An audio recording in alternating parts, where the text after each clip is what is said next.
Apa sifat jaiz bagi Rasul? Jaiz artinya boleh.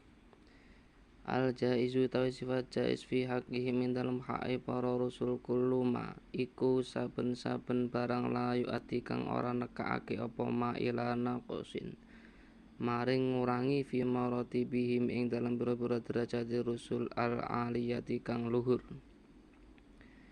Sifat jaiz bagi Rasul adalah segala sesuatu yang tidak menjadikan atau tidak sampai mengurangi derajat mereka yang luhur.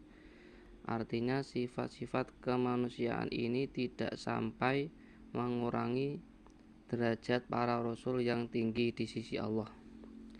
Kal akli kaya mangan wa syurbi lan ngombe wal ju'i lan lesu wal atosyi lan ngelak wal marodi lan lara wal bai'i lan adol wa syira'i lan tuku wal mauti lan mati wal hayati lan urip